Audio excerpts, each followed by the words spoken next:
In the second part of section 3.4, we're going to switch gears and now talk about solving logarithmic equations. So even though we are switching over to logarithmic equations, our goal is still going to be very similar. Our goal is going to be to isolate the logarithm in this case in order to use that definition of logarithms.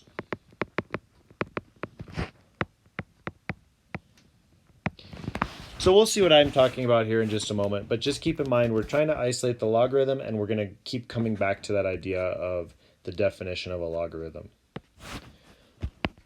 So let's go ahead and solve. We are going to solve the following.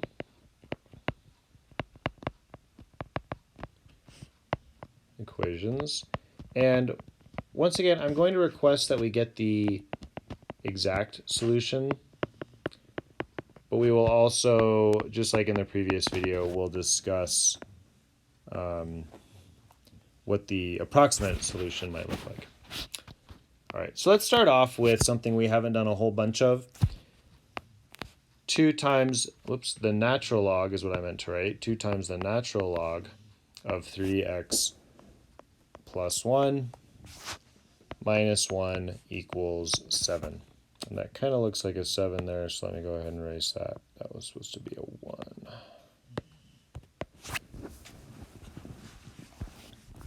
Okay, so just like we did with exponential equations, we're first going to add 1 to both sides, and then we're going to divide by 2. So let's go ahead and do that right now. We end up with the natural log of 3x plus 1 equals 8, but then 8 divided by 2 is 4. Great, so I've now isolated the logarithm. That natural log is by itself, and now is a good time to remind you that the natural log is equivalent to log with a base of that natural number e. So if you want, you can kind of optionally write this down first, log base e of 3x plus 1 equals 4, if that helps you out. Or you can just skip straight to this step where we get e to the power of 4 equals 3 times x plus 1. And then if we continue solving for x, subtract 1, divide by 3, I end up with x equals e to the power of 4 minus 1, and then all of that divided by 3. Now, if you were to actually plug this into a calculator, go back to my Desmos calculator here. If we were to try to figure out e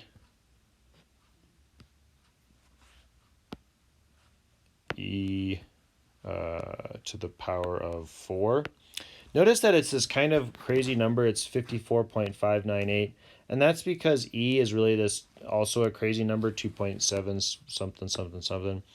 So I'm going to have this, and then if I subtract 1, go ahead and put some parentheses around it as well, divide by 3. So the approximate answer is 17.866, so we can go ahead and write that down. This is the exact answer, though.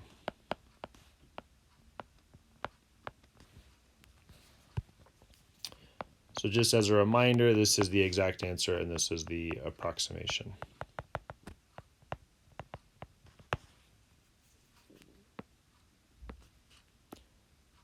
Okay.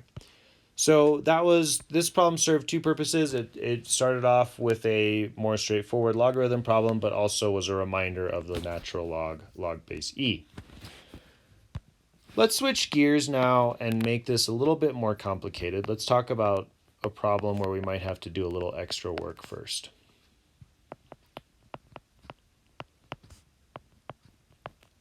So here's an equation with 2 logarithms. So when we say we need to isolate the log, it's hard to know which log to isolate. So instead of trying to isolate a single one of these,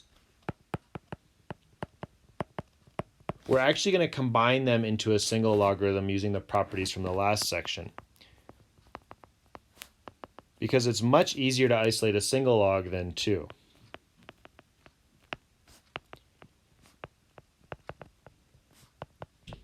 So let's go ahead and do that.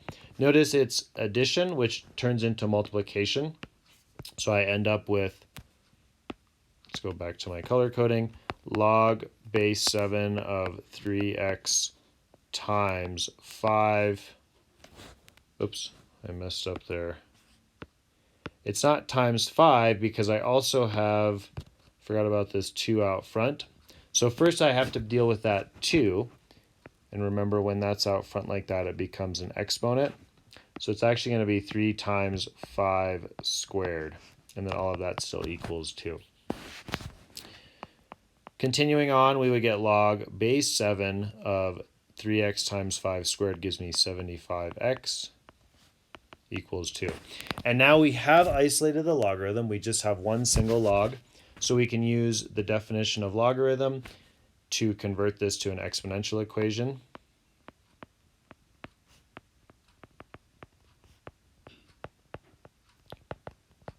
And so I end up with, in exponential form, the base is 7 still, to the power of that 2, that's by itself, and then this will equal 75x. 7 squared is 49, so my final answer becomes 49 over 75.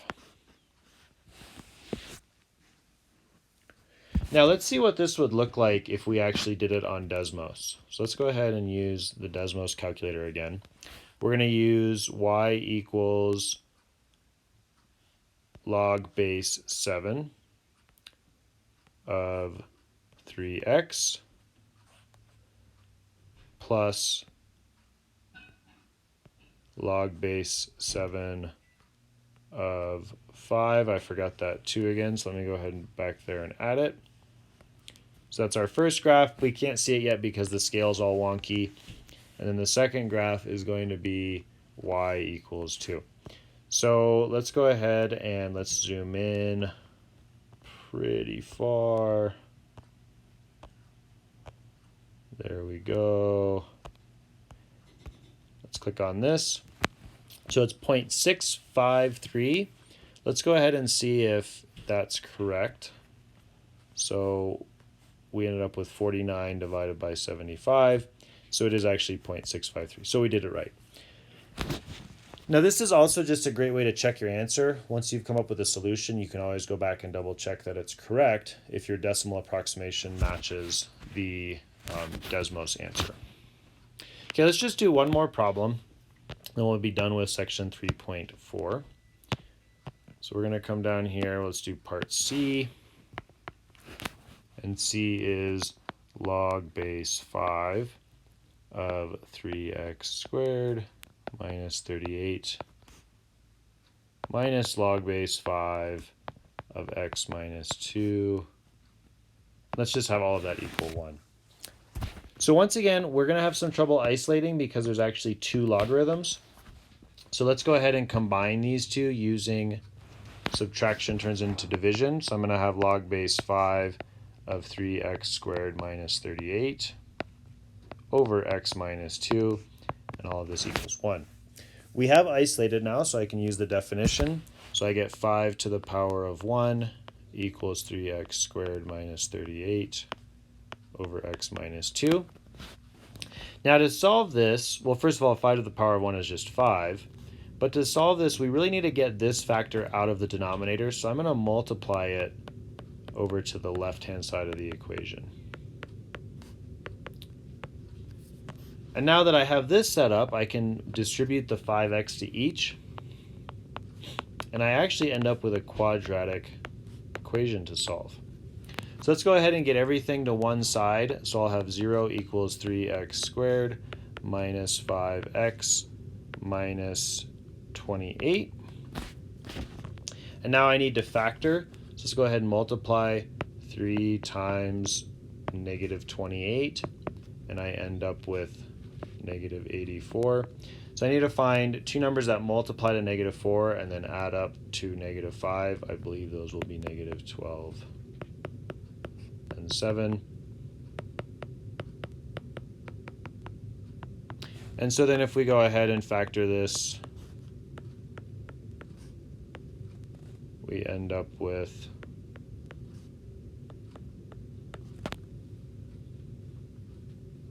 I think I switched my negatives, just one second.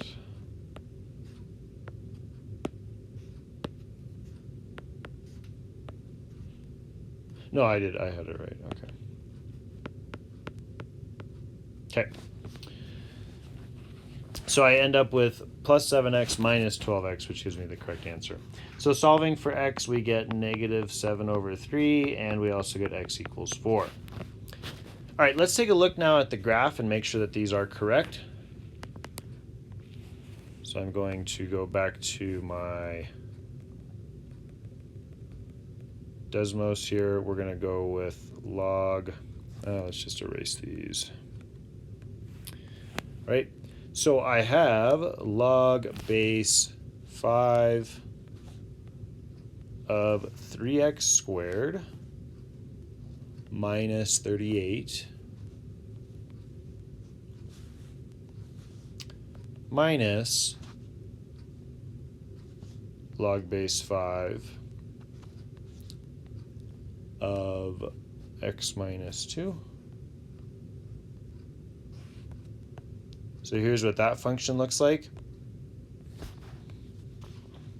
And then the other function was just 1, so all of this equaled 1. Oops, I should put y equals 1. And so let's go ahead and take a look at our solutions. So I do get a solution of 4, but notice that the graph does not actually cross when I have my other solution, which was x equals negative 7 over 3. X equals negative 7 divided by 3. So notice that the red graph, which was my logarithmic graph, never actually gets to negative 7 over 3. And this is why that occurs. Let's go ahead and take a look back at my notes here. So first of all, let's just finish the problem off by writing down that this is not a solution. It's what's called an extraneous solution. And here's what's going on. If you take a look back at our original expression, log base 5 of x minus 2, and if I plug this back in,